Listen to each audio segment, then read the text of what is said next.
Afinal de contas, o que é um orixá? Qual a definição correta? Já percebeu que existem diversas definições do que é um orixá? Existem muitas perguntas que precisam ser respondidas. E nesse vídeo, tudo o que você precisa saber sobre orixás.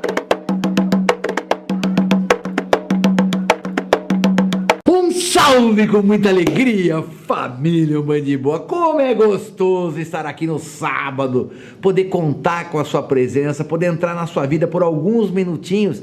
E como este é um canal de Umbanda, um canal de religião, eu peço nesse momento que todo e qualquer mal que esteja com você, que seja quebrado e caia por terra. Que durante todo o tempo da nossa reunião virtual, que você receba todas as energias necessárias para o seu equilíbrio e para a sua felicidade, gente. E é por isso que eu gosto de estar aqui. Eu acho que ser sacerdote, aplicar uma bênção, é uma coisa fundamental. E bênção é uma coisa que todo mundo pode aplicar sobre as outras pessoas. E nesse momento eu também peço que você me aplique uma bênção. E também clique no like, aquele like também abençoa. Abençoa, eu abençoo a equipe fica feliz. A equipe até fica imantada, iluminada com o seu like. Deixe esse like que faz toda a diferença para nós e não tem custo nenhum para você. E faz tempo que eu queria gravar esse vídeo, inclusive precisava gravar esse vídeo. Eu estava em dívida com você e hoje chegou o dia de pagar esse boleto. E pessoal, eu tenho quase 30 anos de Umbanda e sou estudioso de religião de matriz africana há mais de 15 anos. E duas coisas me impressionam, me chamam muito a atenção. A primeira delas é que as pessoas que praticam as religiões de matriz africana não sabem, têm dificuldade em explicar o que é um orixá. E a segunda é que quando elas sabem o que é um orixá, não existe uma concordância, cada um fala uma coisa. Então, a gente pode concluir que existe muita opinião e pouca certeza sobre esse assunto. Eu já quero adiantar que meu objetivo com esse vídeo não é dizer quem está certo ou quem está errado, mas sim entender as diversas formas de se entender e de se cultuar essas divindades. Mas já coloca aqui nos comentários qual é o seu orixá de devoção. O meu é Xangô, né? Eu sou Xangô de frente, o meu é Xangô. Qual que é o seu orixá? Deixa a sua homenagem, a sua reverência para o seu orixá aqui nos comentários. Tenha certeza que eu estou lendo e dando like em tudo. E orixá é uma divindade do povo Iorubá. Então é por aí mesmo que nós vamos começar. Temos que entender como os Iorubás pensavam e cultuavam os orixás. A primeira coisa é entender, é compreender a origem da palavra orixá. Em Iorubá, orixá é uma modificação fonética de um termo chamado orixê, que vem originalmente esse orixê de Ibiti Oriti-xê, que significa a origem ou a fonte do ori. Lembrando que ori em Iorubá significa cabeça, em referência de que todo ori vem de Olorum. E dá pra gente interpretar a palavra orixá então como o senhor ou guardião da nossa cabeça. De uma forma geral, os orixás são sim divindades cultuadas pelo povo Iorubá. E a gente tem um costume errado de falar que Iorubalândia, né, que é a região que encampava todos esses reinos dos povos Iorubás, a Iorubalândia, ela está na Nigéria, mas ela não está só na Nigéria. Ela também pega parte da nação do Benin e parte do Togo. E a Iorubalândia era uma região composta por diversos reinos, que por sua vez tinham cidades e aldeias. E isso tem que ficar bem claro, os orixás na Iorubalândia, eles não tinham um culto coletivo como nós temos no Brasil. Eles eram cultuados por uma cidade ou até por uma nação inteira. E, mais raramente, podiam ser cultuados por uma família, um único orixá. Então você tem um único orixá sendo cultuado por uma nação, por um reino, um único orixá sendo cultuado naquela cidade, ou um único orixá sendo cultuado em uma família. Para exemplificar um pouco isso, a gente entende que Xangô era cultuado no reino de Oió, Oxalá no reino de Ifé, Ogum era cultuado em Adoequim e Ondô. Já Oxum era cultuada em Ilexá, Oxobô e Ijebu-Odé. E qual era o conceito, a origem dos orixás? Claro, se você ouvir ou ler as lendas, você vai ver que os orixás foram criados por Olodumare e Olorum. Quando a gente fala Olodumare e Olorum, estamos falando do mesmo Deus Supremo. Então eles poderiam ter sido criados por Olorum, podem ser filhos de Oxalá com Iemanjá, filhos de Oxalá com Nanã, mas existe um conceito de como se tornaram orixás. E para o povo iorubá, os orixás viveram na terra de alguma forma. Seja eles, sendo orixás, descem à terra para assumir um corpo físico, para viver uma vida terrena, para cumprir uma missão e depois retornar ao Orum para assumir novamente sua forma orixá, ou por um ancestral que por feitos extraordinários, ou por demonstrar muita sabedoria, ou por ainda aparentar ou ter verdadeiramente poderes sobrenaturais, ele se diviniza após a morte e se torna um orixá. E preste muita atenção numa coisa: somente ancestrais extremamente importantes é que alcançavam essa graça de se divinizar e se tornar orixás. Um ancestral comum, ou seja, um ente querido que desencarnou, um ente querido falecido, era apenas um espírito, um egum. E onde se cultua orixá, não se cultua egum. Para os iorubás, o espírito dos mortos comuns eram tratados num culto à parte dos orixás, conhecido como culto de Egungun. Como eu falei, né, a ideia, o conceito de Deus Supremo para os iorubás era conhecido pelo nome tanto de Olodumare quanto de Olorum. E o conceito do Deus Supremo era que ele teria enviado os orixás para a terra para criar o mundo, e depois disso os orixás teriam a obrigação de ensinar e auxiliar a humanidade a viver no planeta. E para isso os orixás têm seus domínios naturais, estão associados a elementos da natureza, como rios, árvores, pedras, raios, chuvas. Também eram associados a ofícios praticados pela humanidade, como caça, pesca, agricultura, metalurgia, guerra, e ainda eram associados a atributos da vida, como maternidade, saúde, sabedoria, paz, criatividade, entre muitos outros. E por terem esses orixás de alguma forma vivido na Terra, são constantemente relatados demonstrando falhas humanas como raiva, traição, desejo sexual, embriaguez, etc. Essas informações nos chegam através dos Itãs. Itãs são lendas do povo iorubá. E essas lendas têm profunda importância para essa cultura, pois antigamente o povo iorubá não tinha língua escrita, não existia escrita iorubá, era somente falado. E as lendas eram passadas dos mais velhos para os mais novos. E além do ensinamento religioso, explicando qual era a força, domínio da natureza, atribuição de cada orixá, como foi criado o mundo, como foi criado o homem, isso era encerrado numa parte religiosa. As lendas, os Itãs também apresentavam ensinamentos para o cotidiano e para a vida. E por tudo isso é natural que os iorubás entendessem que os orixás possuíssem um corpo igual ao nosso. Também possuíam gênero, né? Gênero masculino era conhecido como Aboros e gênero feminino era conhecido como as Ayabás. Nas festas e festivais, os iniciados poderiam incorporar manifestações dos orixás ritmados por música feita por tambores e dança. Mas tem uma coisa que eu quero deixar muito claro, estou falando isso aqui para orixá. Eles não incorporavam espíritos dos mortos, eles não incorporavam eguns. Por quê? Porque eles acreditavam que o axé, que é a força de realização, viria apenas dos orixás. Outra coisa, orixá não fala manifestado, não incorpora e fala manifestado. Ele fala apenas pelo oráculo de Ifá. E isso é o que acontecia na África. Agora vamos chegar ao Brasil. Tudo começa com o tráfico escravista para o Brasil, onde chegaram ao Brasil inúmeros africanos de muitos reinos da Yorubalândia, cada um cultuando o seu orixá, cada um cultuando um único orixá. Uma vez no Brasil, mandados para fazendas ou ficando nas capitais, mas conforme eles iam se encontrando, eles dividiam o que de igual? A língua.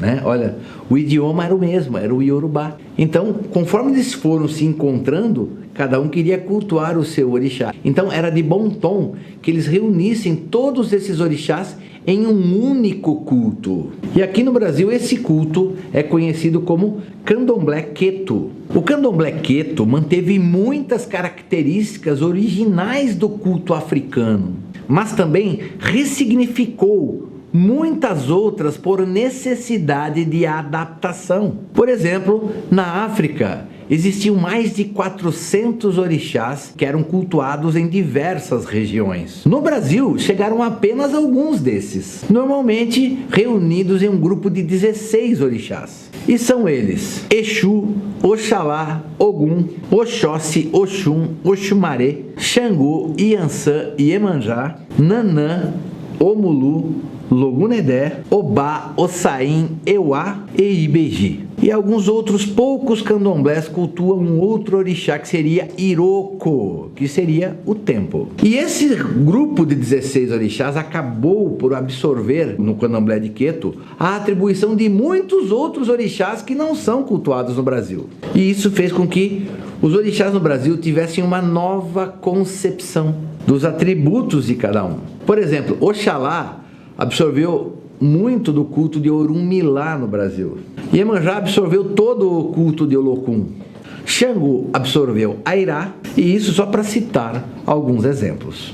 O Candomblé Queto teve por objetivo manter viva a cultura e religião dos Yorubás, para que os Yorubás pudessem cultuar, trabalhar a sua fé, só que agora cultuando orixás de uma forma coletiva. E por isso muitos fundamentos se mantiveram. Mais uma vez aqui no Candomblé Queto, aqui no Brasil, onde se cultua orixá, não se cultua egum. Então, antes de se fazer qualquer coisa para orixá, é natural que se despachasse os eguns para que eles não atrapalhassem a irradiação do axé dos orixás. Eu lembro mais uma vez, tem gente que acha que egum é espírito ruim. Não! Egum é todo e qualquer espírito desencarnado.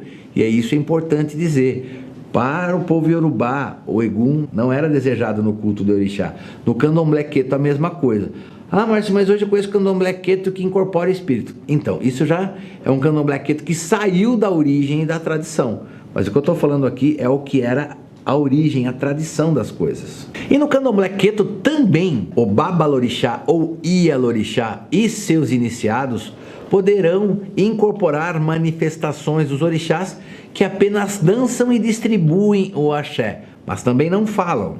O orixá, aqui no Brasil, ele também fala por oráculos. E aqui, nas nossas terras, o mais comum é o jogo de búzios, que foi, sim, o oráculo que melhor se estabeleceu nas terras brasileiras. E no Queto, as divindades são também antropomórficas, ou seja, os orixás têm corpo e gênero, masculino e feminino, e também tem virtudes e falhas humanas. Agora, olha que coisa interessante. Perceba que eu bati que o povo Yorubá cultuava Egum num culto à parte, no culto de Egungun, não misturava-se orixá com Egum.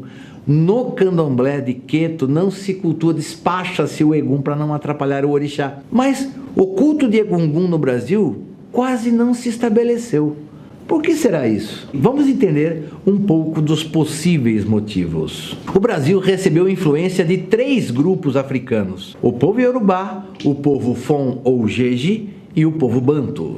E da mesma maneira que para o povo Yorubá o orixá era a parte principal, fundamental, central do culto religioso, para o povo Banto, esse núcleo, essa base da religião, consistia na consulta com espíritos dos mortos. E tem mais uma coisa, o grupo Banto foi trazido primeiro ao Brasil, antes do povo Yorubá, e em maior número também, o que fez com que as tradições do povo Banto se estabelecessem primeiro no nosso país. E se para o povo Banto era comum se conversar, se consultar espíritos desencarnados, espíritos dos mortos, isso já estava estabelecido quando os Yorubás chegaram, ficou muito pouco espaço para o culto de Egungun. Ele existe sim no Brasil, mas relegado a pequenos cantos, né, em lugares muito específicos. Você não encontra o culto de Egungun com facilidade, porque no Brasil o Egum não é uma coisa ruim, é uma coisa desejada, porque isso é tradição, é herança que temos do povo banto. E finalmente chegamos na nossa religião de Umbanda. Como que a Umbanda entende os orixás? Os orixás incorporam? E se os orixás incorporam, eles falam? Os orixás têm gênero? Têm defeitos? Vamos com calma, galera. Primeiro, devemos entender que a Umbanda absorveu muitos conceitos religiosos do catolicismo, do espiritismo de Allan Kardec, da magia europeia, dos indígenas brasileiros e dos grupos africanos. Ela absorveu tudo isso, misturou bem e criou um novo significado para tudo isso. Vamos entender uma coisa simples. Na Umbanda, eu acho que isso é uma coisa que todos nós concordamos. A base maior da Umbanda está na consulta com os espíritos, na manifestação do espírito dos desencarnados, que falam, que ajudam, que dão consultas, que dão conselhos. Se é mesmo isso, eu poderia dizer, a partir disso, que 2/3 da nossa Umbanda é composta de herança do povo banto.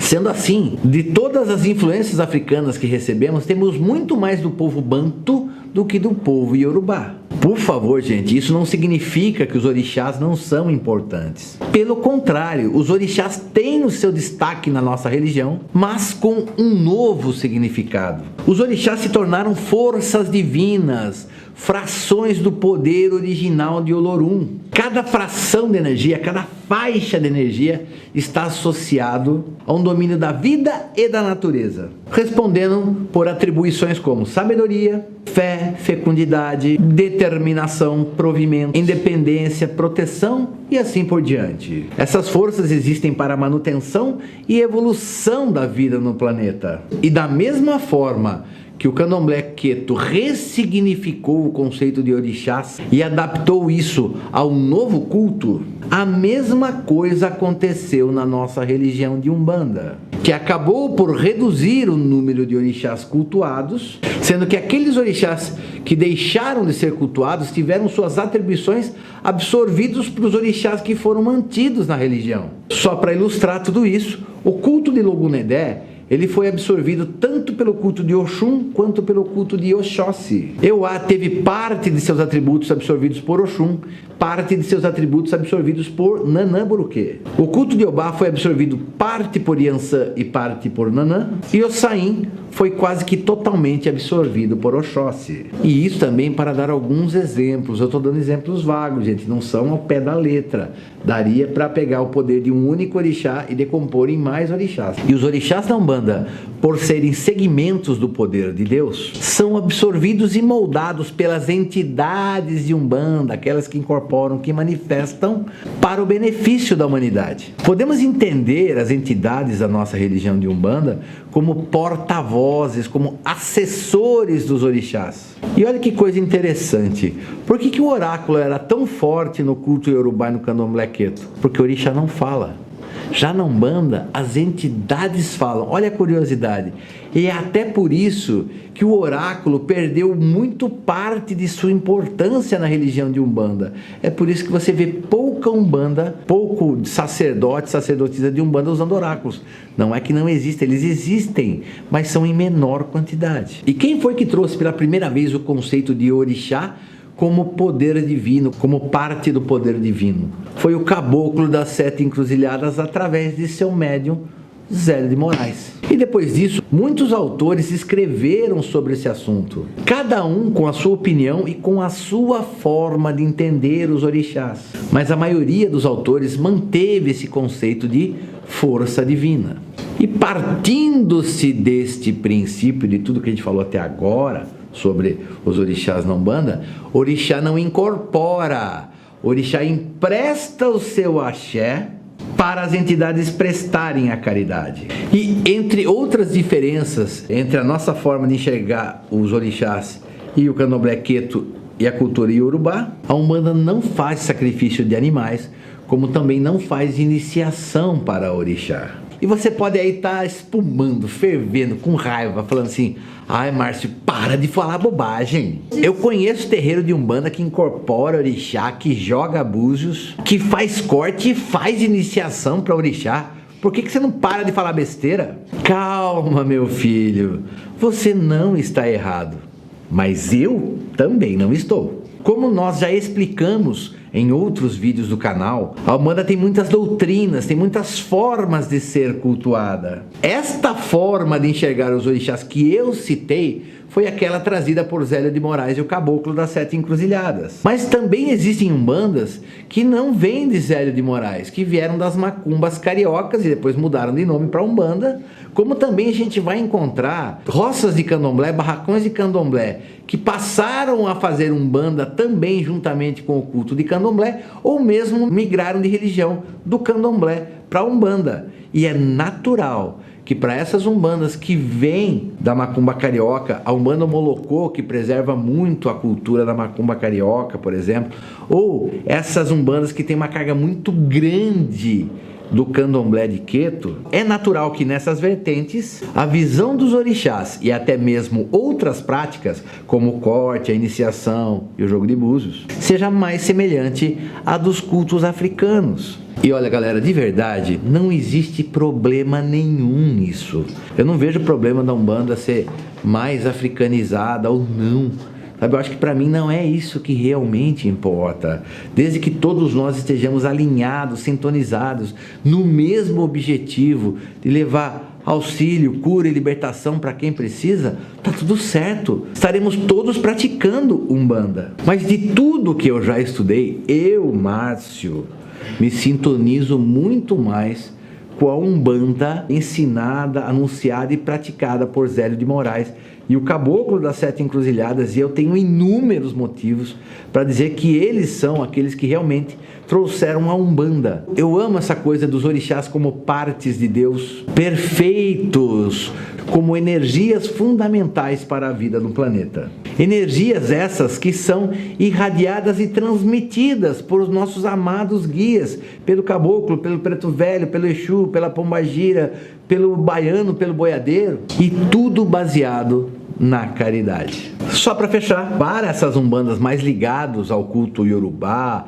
e ao candomblé de Queto, natural que eles falem que incorporam orixás. Mas eu acho que incorporar orixá é uma coisa tão forte, de uma energia tão poderosa, que se a gente incorporasse um orixá, esse corpo se consumiria imediatamente. A minha visão, calma, não significa que eu sou a verdade do mundo, que o que eu falo que tem que ser seguido. É a forma como eu me enxergo. O orixá não incorpora, eu incorporo os guias. Por quê?